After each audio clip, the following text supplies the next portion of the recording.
یه کیس و مانیتور گیمینگ داریم با بودجه هولوش 62 میلیون تومانی. برای این مجموعه قطعاتی که ما پیشنهاد دادیم اینا هستش: سی پی یو کورای 5 13400F، مادربرد B760 پلاس وای فای از ایسوس، کارت گرافیک 3060 12 گیگ بازم ایسوس، رم کروشیال 16 گیگ DDR5، SSD M2 لجند از برند ایدیتا 512 گیگ، خنک کننده سری گامکس آجی 400 دیپ کول، پاور 800 وات برنز گرین رو براشون بستیم که برای ارتقای بعدی هم تا حد زیادی توان داشته باشه. کیس اوست آوی 201 براشون جمع کردیم.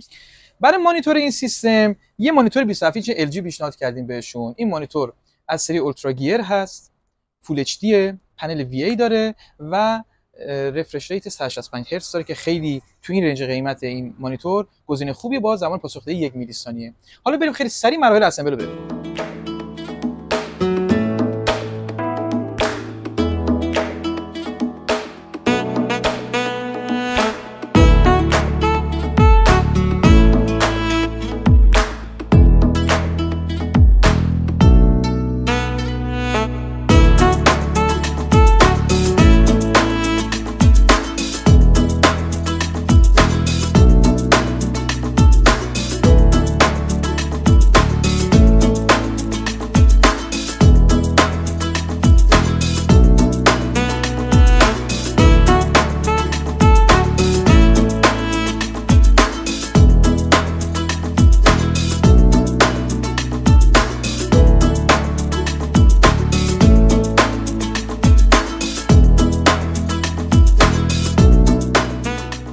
کیسمون آماده شد، مبارکشون باشه.